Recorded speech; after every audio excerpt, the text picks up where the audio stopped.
et un préavis de grève. Plus de détails dans ce journal.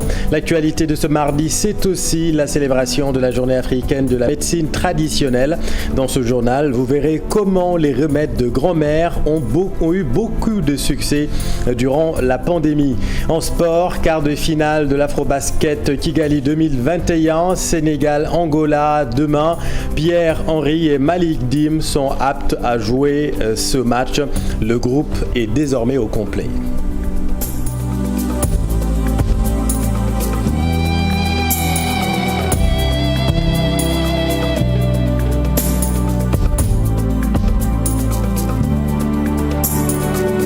Bientôt la fin de la pénurie du sucre au Sénégal, un effet positif engendré par la suppression conjoncturelle de la taxe sur le sucre raffiné importé.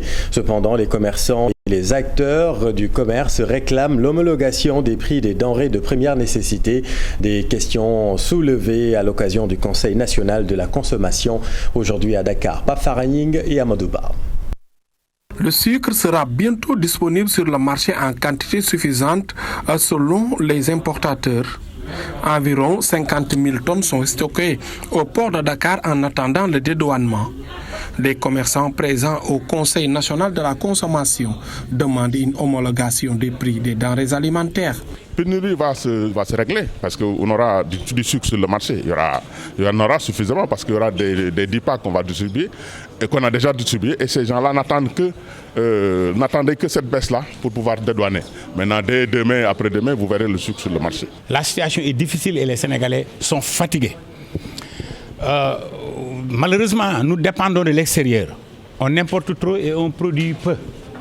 Donc c'est déjà le constat et dans mon intervention, j'ai demandé à ce que le ministre, l'État d'une manière générale, fasse des efforts exceptionnels pour la promotion et la transformation des produits locaux. Le ministre du Commerce explique les raisons de la flambée des prix des denrées qui seraient causées par plusieurs paramètres, surtout à la veille des événements. Conjugué à plusieurs facteurs qui ont pour nom le rétrécissement de l'offre mondiale, la forte augmentation du coût du fret et l'insuffisance de la logistique de transport ont renchéri donc les valeurs des importations de produits de grande consommation et ont fortement impacté le pouvoir d'achat des ménages sénégalais. Pour ne plus vivre cette situation, les acteurs proposent la tenue des assises de l'économie. Aujourd'hui, pour finir, pour ne plus avoir ce genre de situation, on propose des états généraux de l'économie. Les états généraux de notre économie, cela nous permettra de revoir tous les secteurs et réorganiser véritablement notre économie pour que cette économie-là aille de l'avant.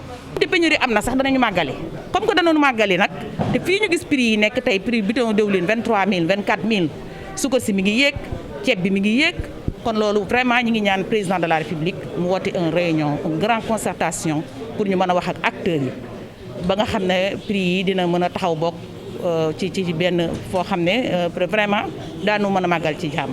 Le Conseil national de la consommation a duré plus de 4 tours d'horloge, occasion pour le ministère du Commerce, l'administration douanière, les commerçants industriels et consommateurs de s'accorder sur plusieurs points tendant à la baisse des prix des denrées de première nécessité. Et pas pareil à en croire certains spécialistes de l'économie, cette tendance haussière des prix va perdurer car nous payons actuellement le quoi qu'il en coûte érigé en règle par le gouvernement, souvenez-vous, lors de la première vague de la Covid-19. Voyons tout cela avec Oumar Mbow et Amadou Ba. La hausse des prix de denrées de première nécessité notée ces derniers jours, c'est pas demain la fin selon le docteur Khadim Bamba Diagne. C'est même une utopie si les Sénégalais croient que la situation va se décanter dans les jours à venir. Je pense que donc penser que les prix vont baisser pour 2021, pour moi, c'est des rêves, quoi. C'est plus qu'utopique, quoi. Parce qu'on est en train de supporter les coûts, les décisions de 2020. 2020, on a pris tellement de mesures restrictives et toutes ces mesures restrictives-là avaient des conséquences négatives sur le portefeuille de l'État et sur le portefeuille des Sénégalais. Maintenant, si l'État veut continuer à maintenir son niveau de recettes, mais il ne peut qu'augmenter les taxes. Donc, penser que cette année, les prix peuvent baisser, ça, c'est des rêves. Les raisons avancées par l'économiste sont multiples et variées. Les commerçants qui importent certaines marchandises vont payer plus cher parce que ces produits-là ont au prix de la valeur sur le plan international. mais aussi sur le plan interne, l'État en 2020 a pris des mesures de restriction qui ont impacté négativement sur ses ressources. Si l'État veut continuer à maintenir ses dépenses, il est obligé d'augmenter ses ressources. Et pour augmenter ses ressources, l'État est obligé d'augmenter ses taxes. La deuxième chose est que dans des situations aussi compliquées, l'État pouvait subventionner. Mais pour subventionner, il faut avoir la possibilité d'emprunter.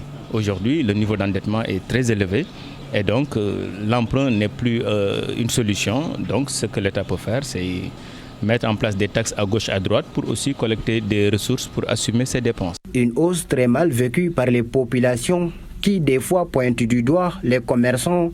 Le président de l'association des commerçants et industriels du Sénégal se dédouane. L'État du Sénégal a de manière unilatérale décidé d'imposer de nouvelles taxes sur beaucoup de produits sans même se concerter avec les acteurs, alors qu'il pouvait attendre la fin de cette crise pour prendre de telles décisions. Je dois aussi préciser que les commerçants ne sont pas responsables de cette hausse. Au contraire, nous sommes doublement victimes. Nous investissons nos capitaux dans cette période d'inflation, mais aussi nous sommes des consommateurs comme tout le monde. Quoi qu'il en soit, l'État du Sénégal et son ministre du Commerce sont à pied d'œuvre pour que la situation redevienne à la normale. Concernant le sucre, le ministère des Finances supprime la taxe conjoncturelle importée jusqu'au 15 octobre. Merci Omar. L'autre grand titre de cette édition, le secteur des transports routiers risque d'être fortement perturbé dans les prochains jours sur toute l'étendue du territoire. Tous les syndicats du secteur des transports routiers devraient se réunir ce mercredi 1er septembre à Dakar pour préparer un préavis de grève à déposer sur la table du ministre de tutelle. L'annonce est faite à Ziguinchor par Alassane Ndoye, secrétaire général national du syndicat des transporteurs routiers. Le voici avec notre équipe à Ziguinchor. Le secteur des transports routiers risque d'être fortement perturbé les jours à venir sur toute l'étendue du territoire national. Tous les syndicats du secteur des transports routiers devraient se réunir ce mercredi 1er septembre 2021 à Dakar avant de déposer un préavis de grève sur la table de leur ministre. L'annonce est faite à Ziguinchor par le secrétaire général national du syndicat des transports routiers du Sénégal, affilié à la CNTS. C'est ici que je vais faire cette déclaration. Tous les syndicats du Sénégal vont se rencontrer le mercredi à Dakar et nous allons rédiger et déposer un préavis de grève. Alassane Ndoye revient sur les griefs retenus contre l'État.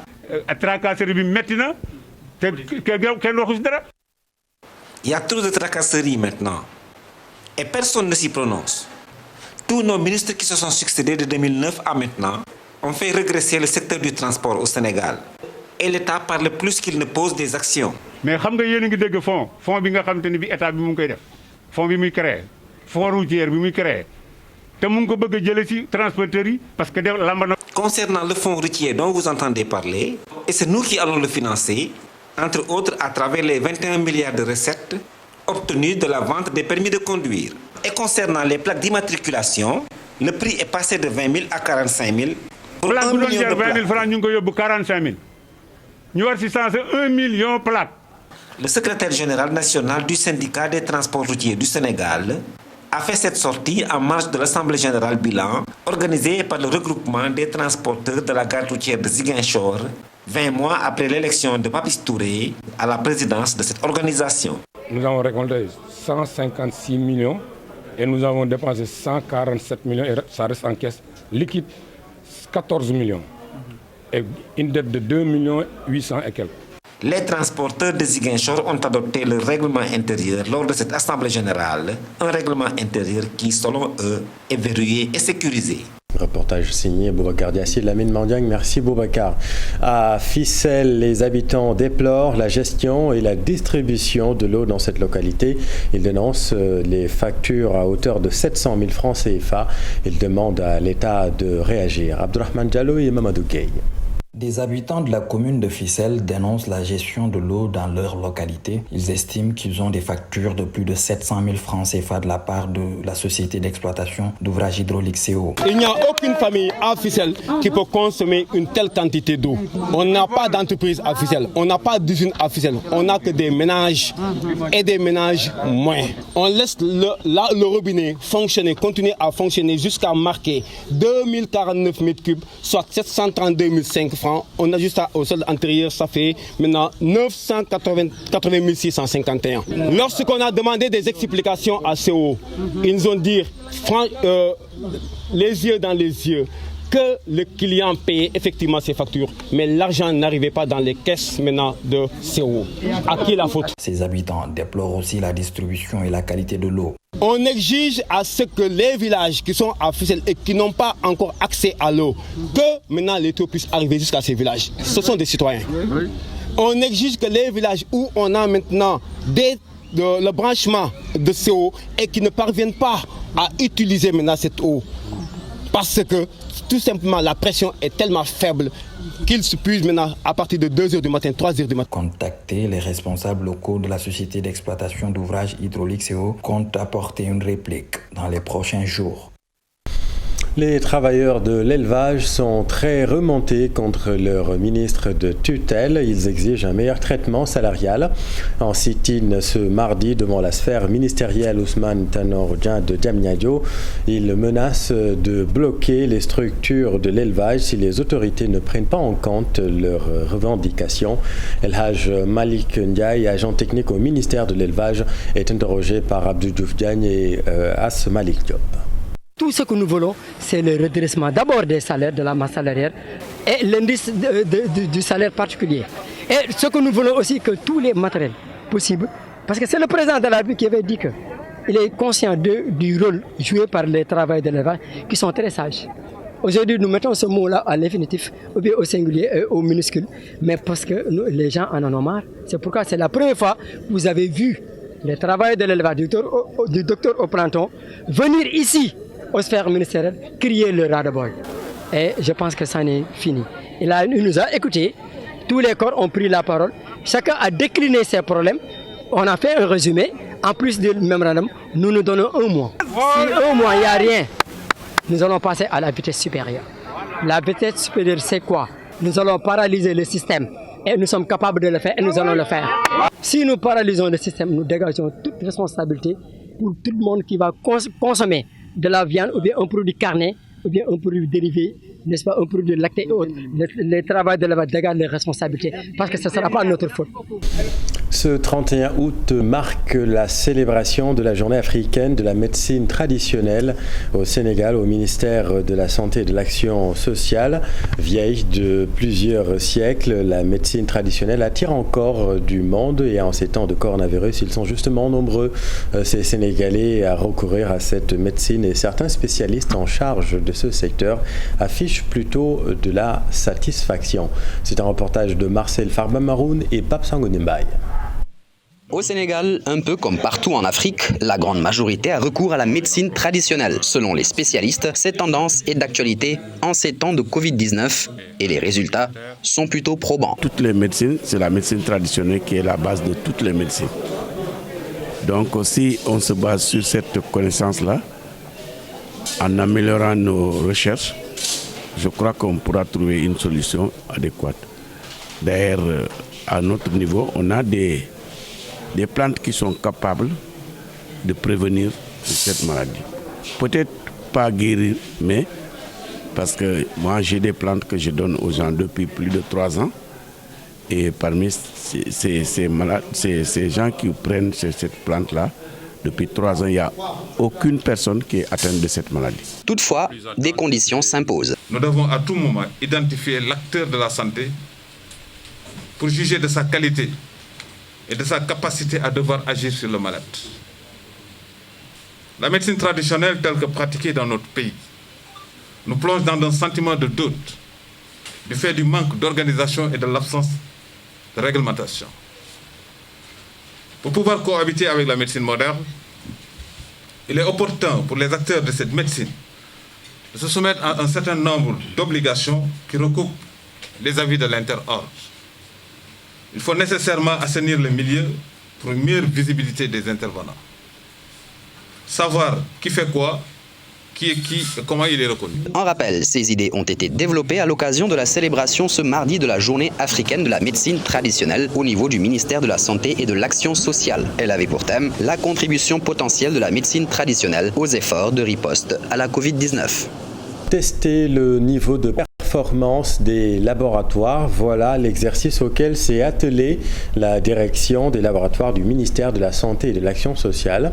Sur 180 laboratoires, 50 ont été testés.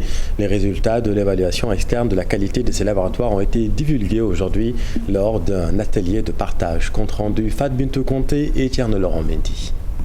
Évaluer les laboratoires d'analyse médicale en termes de qualité, c'est le travail dont s'est attelé la direction du laboratoire du ministère de la Santé à travers des tests faits sur une cinquantaine de laboratoires. Donc il est important que les résultats des analyses soient fiables.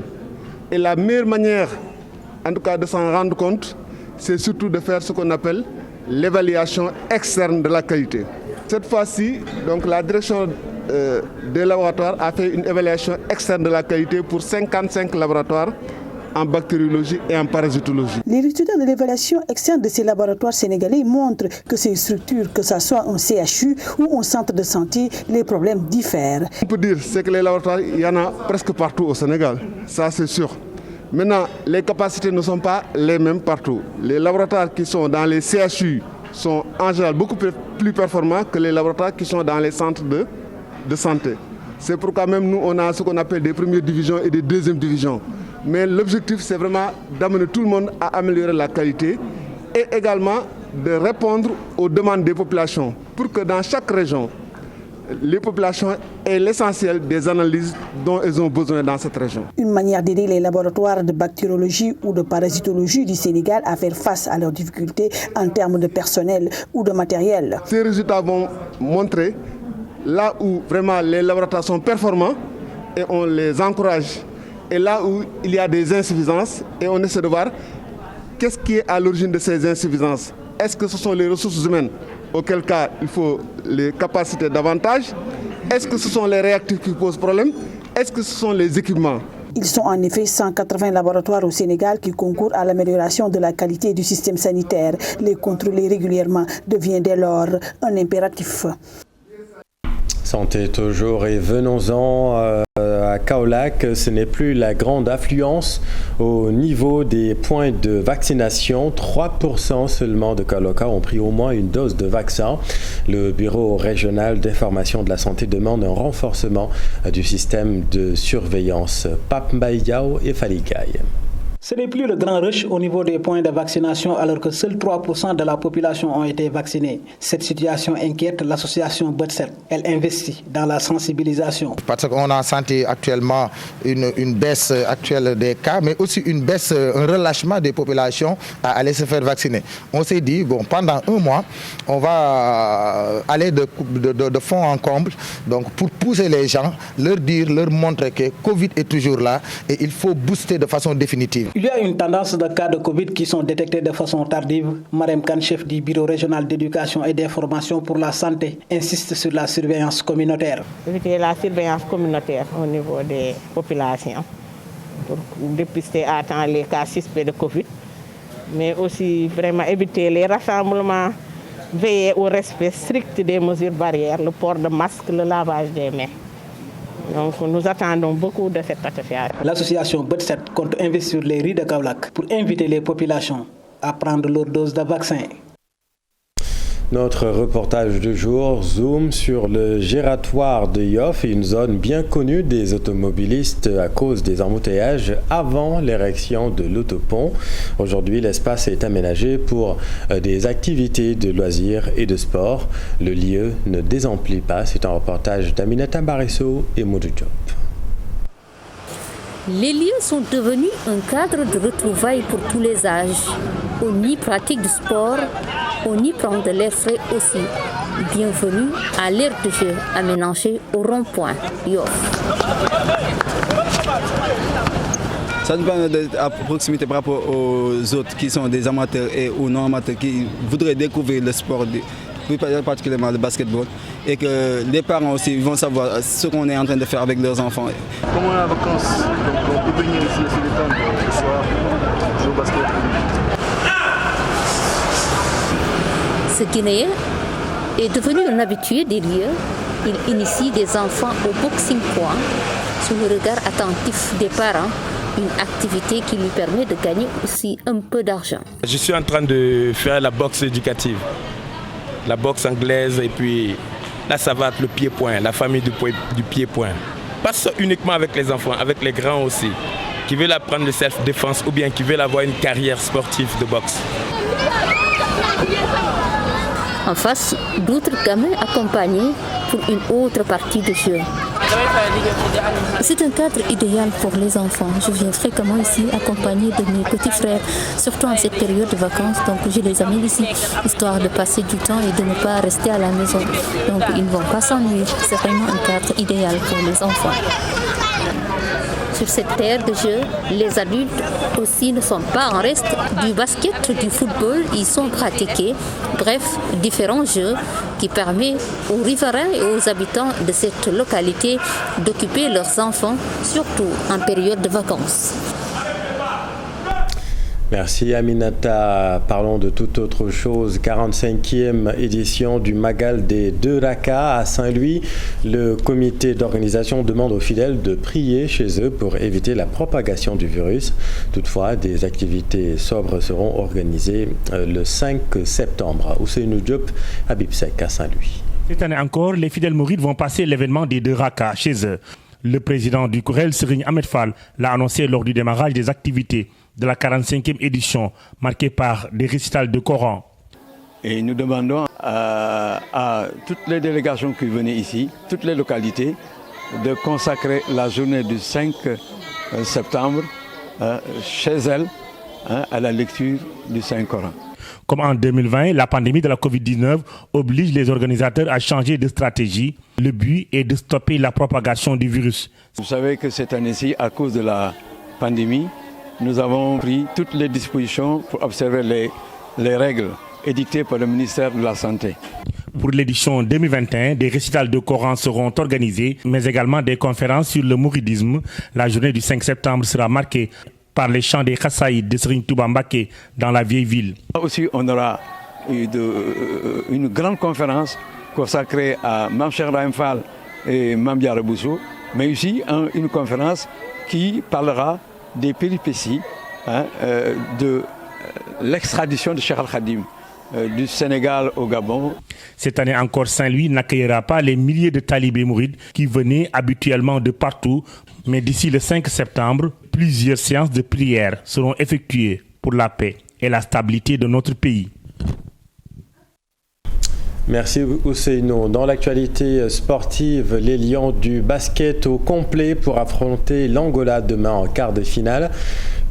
Pierre-Henry et Malik Dim sont désormais aptes. À Kigali, nous retrouvons nos envoyés spéciaux Mamfatou Ndoye et Massaïr Ndiaye. L'Angola est un nouvel obstacle à franchir dans cette compétition. Une équipe qui a beaucoup de basket, je pense que quand on est 6 fois champion d'affilée d'Afrique, on commande le respect. Donc je leur donne le respect, beaucoup, tu vois, pour le nom du pays, mais aussi pour les joueurs qu'ils ont, comme Moraes par exemple. Il y a un obstacle donc sur notre chemin pour continuer à lutter, tu vois, pour ce qui nous a amenés ici. Donc j'inspire beaucoup de confiance, surtout envers mon équipe. Pas de blessés dans le groupe, Pape Malick Dimé s'est remis de sa blessure et l'équipe s'adapte de plus en plus aux conditions atmosphériques du pays. Pour le cas de Dimé, tout est rentré dans l'ordre, il est aujourd'hui à l'entraînement. Le fait d'avoir joué pendant une dizaine de jours a permis à l'équipe de s'adapter par rapport aux conditions atmosphériques qui sont en fait la basse pression atmosphérique et également la diminution de l'oxygénation.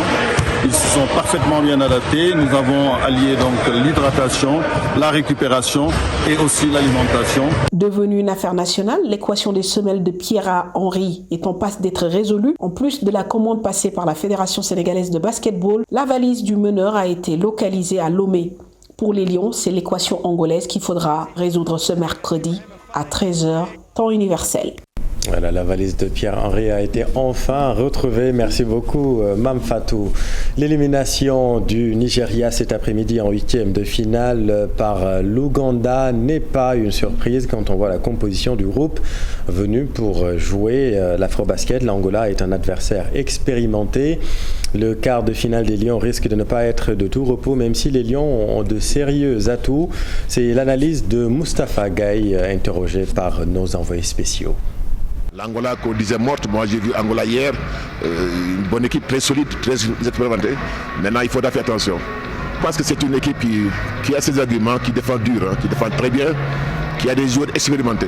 C'est parce qu'ils ont laissé les jeunes à la maison, ils ont amené des roublards, des gens qui connaissent le haut niveau, la compétition africaine. Donc moi je les trouve assez solides, assez solides. Donc il nous faudra nous jouer sur nos forces. Maintenant je ne rentrerai pas dans les détails parce qu'on les joue demain, on ne sait pas ce que ça va donner, mais moi j'ai confiance à mon équipe. C'est difficile contre une grande nation du basket africain. Deux équipes qui connaissent le basket, deux nations de basket qui vont s'affronter. Même s'il y a un léger avantage, certains diront un gros avantage pour le Sénégal, mais moi je pense que ça va se jouer sur un match. Il faut répondre présent.